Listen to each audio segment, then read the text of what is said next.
بسم اللہ الرحمن الرحیم. بھائی مفتی رشید احمد خورشید کے سیرت کے لیکچر کے حوالے سے لوگوں کو بتا دیجیے. آپ کو پتہ ہے میرے تفسیر کے لیکچر ہیں مفتی طارق مسعود اسپیچز پر. پورا قرآن عربی گرامر کے ساتھ ترجمہ تفسیر کے ساتھ ہم نے ریکارڈ کروایا. 2019 میں شروع کیا تھا تو اب الحمدللہ تقریباً 26 پارے ہو چکے ہیں, تو 4 پارے رہ گئے ہیں. تو اسی طرح سیرت پہ کام شروع کیا ہے مفتی رشید احمد خورشید صاحب, جن کا یوٹیوب چینل بھی ہے, جامعۃ الرشید کے ٹیچر ہیں. تو کافی میں نے 1-2 لیکچر میں نے سنے, بہت کافی مفید لیکچر ہیں, تو وہ سنیں بھی, اس کو آگے زیادہ سے زیادہ پروموٹ بھی کریں. تو یہ بھی سیرت پر ایک بالکل ایک منفرد نوعیت کا کام ہے. اچھا بھائی, اور دین ہمیشہ پراپر وے میں علماء سے سیکھا کریں, تو وہ مستند علم ہوتا ہے. اور میں مانتا ہوں علماء میں 2 نمبر بھی ہوتے ہیں لیکن 1 نمبر بھی ہوتے ہیں.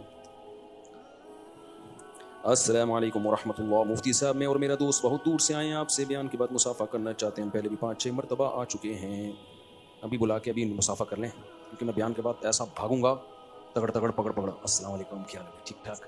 آپ اور آپ کے دوست آئے, سب سیٹ چل رہا ہے. کہاں سے ہیں آپ؟ بس بیٹھ جائیں, باقی لوگ سب ہیں سٹی اسٹیشن. تو آپ کے تو ٹریولنگ فری ہوتی ہوگی, ٹرینوں کے قریب جو لوگ رہتے ہیں ان کی فری میں ہوتی ہے.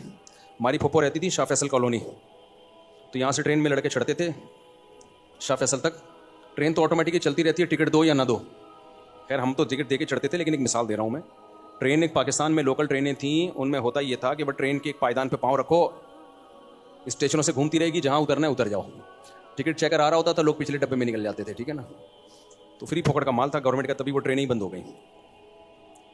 مفتی صاحب, میں حافظ اور داڑھی والا ہوں, اور میرا ایک جگہ رشتہ طے ہوا ہے. لڑکی والوں کی 2 شرطیں ہیں کہ زلفیں بھی کٹوانی ہوں گی اور رواج کے مطابق شادی میں ڈھول بھی ہوگا. تو میں یہ رشتہ کر لوں یا نہیں؟ زلفیں کٹوا دیں. اگر زلفیں اور بیوی دونوں میں سے ایک چیز ہے تو زلفوں سے کیا کرو گے؟ بچے پیدا کریں گے زلفیں ہیں زلفوں سے بچے تھوڑی پیدا ہوتے ہیں. تو زلفیں کٹوا دو, شادی کر لو, پھر رکھ لینا بعد میں بے شک. اور باقی ڈھول ڈھمکا بولو بھائی اب نہیں ہوگا. جس شادی کی بنیادی ڈھول ڈھمکے پر ہو رہی ہے, آگے شریعت کو کہاں فالو کیا جائے؟ تو ان کو بولو بھائی یہ سادگی سے شادی ہوگی, یہ ڈھول ڈھمکا نہیں ہوگا. سادگی کا مطلب یہ نہیں کہ دال چاول کھلائے جائیں گے. اب بولو بڑی VIP شادی ہوگی, ہم اچھا ہال لیں گے, بڑا لگژری ہال لیں گے, اور دلہن جو تیار ہوگی اچھے بیوٹی پارلر سے ہوگی, اس کا پیسے دولہا دے گا, اور دولہا خود بھی تیار ہوگا, سروس اسٹیشن جائے گا, باقاعدہ اس کی سروس ہوگی, ڈیزل سے اس کو سروس کی جائے گی, بالکل نیٹ کلین. تو سادگی کا مطلب یہ نہیں ہوتا کہ بنیان میں آ جائے یا ہال. بھائی اللہ نے زیادہ گنجائش دی ہے تو آپ مالداروں کی طرح ولیمہ کرو, غریب ہے تو غریبوں کی طرح ولیمہ کرو. ہر آدمی اپنے اسٹیٹس کے حساب سے چلتا ہے, تو یہ گناہ نہیں ہے.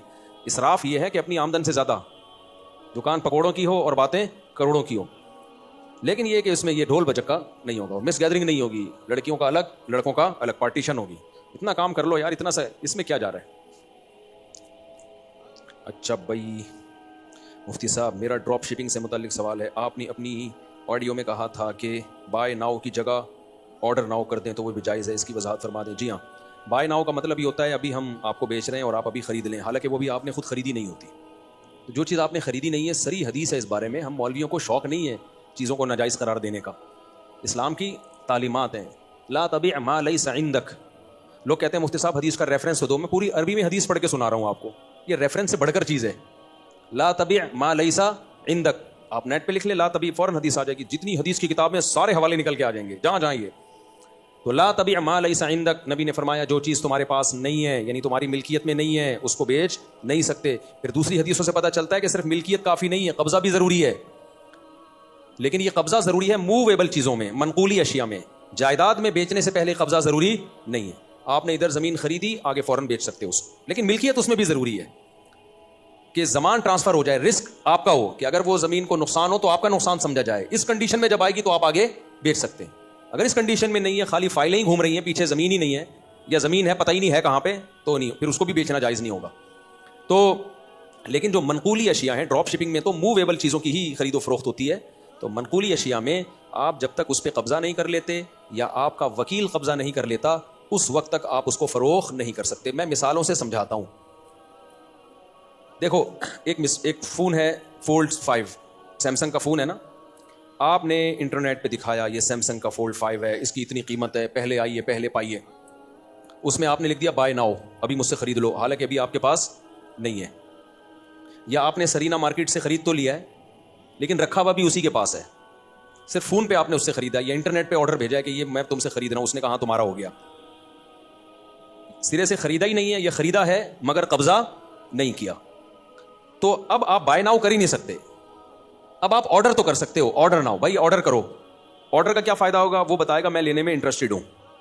تو آپ کیا کرو گے, سرینا مارکیٹ میں سودا ڈن کرو گے, بولو گے بھائی یہ موبائل میں نے آپ سے خرید لیا, 3 لاکھ کا 4 لاکھ کا جو بھی ہے یہ میرا ہو گیا, اب مجھے اس پہ قبضہ کراؤ. قبضے کے لیے ضروری نہیں ہے کہ آپ جائیں وہاں سے قبضہ کریں, آپ اس کو یہ بول دیں کہ میری طرف سے فلاں شخص نمائندہ ہے, اس کے ہاتھ میں پکڑا دو.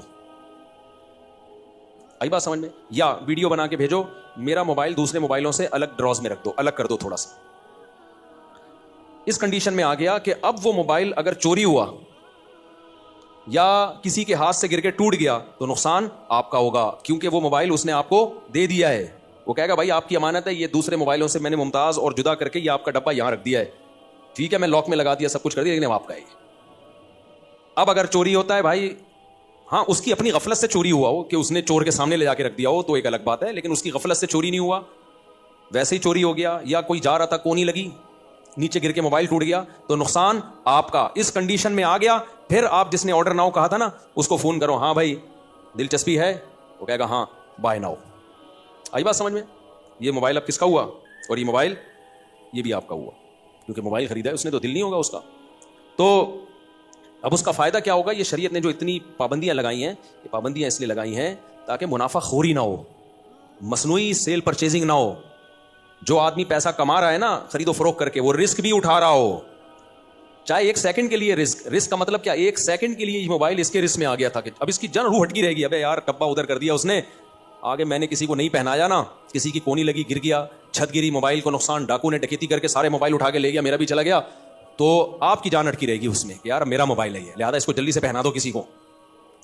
تو اس کنڈیشن میں آئے گا تو اب آپ اس کو کہو گے بھائی یہ میں نے تمہیں بیچا, اب اس کی مرضی ہے, وہ کہے خریدا یا وہ کہے آرڈر کینسل, یہ اس پر ہے.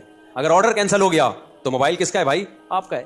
پھر آپ دکاندار سے کہہ سکتے ہو یار بھائی ایک ریکویسٹ ہے یار آپ سے, تو یار یہ موبائل میں نے کسی کو پہنانے کے لیے خریدا تھا, وہ پہن ہی نہیں رہا یار, تو یہ واپس لے لے گا؟ اگر وہ کہتا ہے لے لوں گا تو ٹھیک ہے, وہ کہتا ہے نہیں بھائی اب تو اس کی قیمت ہی گر گئی ہے, 3 کا تھا, 1 گھنٹے میں ڈالر کے ریٹ اوپر نیچے ہوئے ہیں, اب یہ 3 کے بجائے 2.5 کا ہو گیا ہے, اب میں نہیں لے رہا, تو وہ آپ کو لینا پڑے گا.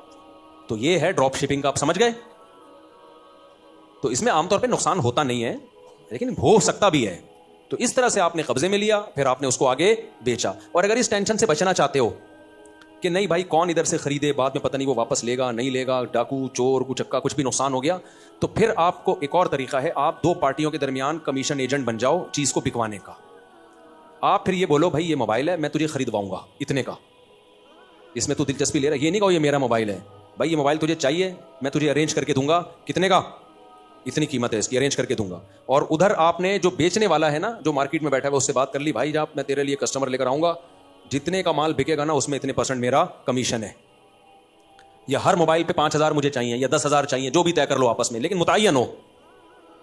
لیکن اب اس میں چونکہ آپ کی حیثیت نمائندے کی ہے, رسک آپ کا نہیں ہے, تو پھر ہوگا یہ کہ جب بکے گا نا موبائل تو جو بیچنے والا ہے, تو اگر موبائل کسٹمر کے تک لے جاتے ہوئے راستے میں ڈاکوؤں سے چھن گیا تو آپ کا نقصان نہیں ہے, نقصان کس کا ہے, جس کے آپ کمیشن ایجنٹ ہیں.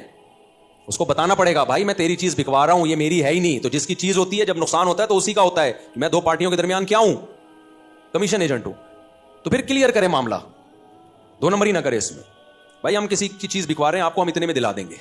اور پھر جو سیلر ہے, جو بیچنے والا ہے, آپ اس کو بھی بتا دیں کہ بھائی یہ جو چیز ہے آپ کی ہے, میں بکواؤں گا, اور یہ آرڈر آ گیا, آپ وہاں لے جائیں اس کو, اور اس کے بعد جا کے یہ سارا رسک آپ کا ہے.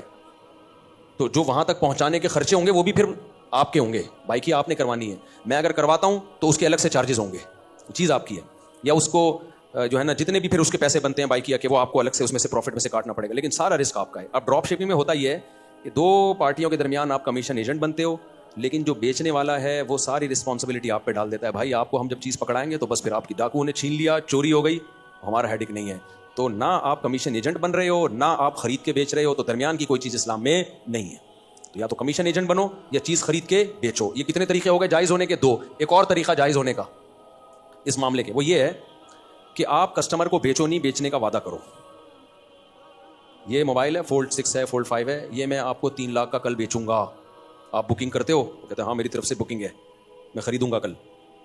تو وہی پہلی سے ملتی جلتی صورت ہے تو آپ نے پھر سرینا مارکیٹ سے یا کہیں سے بھی مال اٹھایا اور اس کو آپ نے بولا یار یہ تم نے وعدہ کیا تھا لے لو, اگر لے لیتا ہے ٹھیک ہے, نہیں لیتا تو پھر وہی پھٹی کس پہ آئے گی ساری, آپ پہ, کیونکہ آپ خرید چکے ہو. اگر خریدا نہیں ہوتا تو بیچ نہیں سکتے تھے آپ.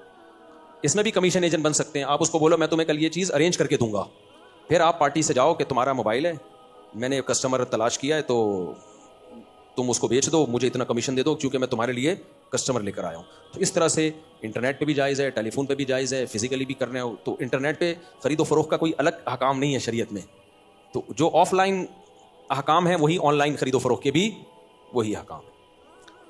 حلال کمانا نا اس زمانے میں تھوڑا سا ٹینشن والا کام ہے. انگریز ان تمام چیزوں سے آزاد ہے, وہ بیٹھ کے پیڑے کھاتا ہے, رسک نہیں لیتا, وہ رسک کسی بھی چیز کا نہیں لیتا, وہ کہتا ہے بس پیسے سے پیسہ بناتے چلے جاؤ. تو شریعت نے تھوڑا سا مشکل رکھا ہے تاکہ پیسے کی جو سرکولیشن ہے نا وہ نیچرل ہو. یہ تمام قوانین شریعت نے انسانوں کے فائدے کے لیے بنائے ہیں کہ پیسہ چند ہاتھوں میں مرتکز نہ ہو. پیسے والا آدمی کچھ رسک لے, کوئی ٹینشن اٹھائے, فری پھوکٹ میں نوٹ چھاپنے کی مشین نہ بن جائے.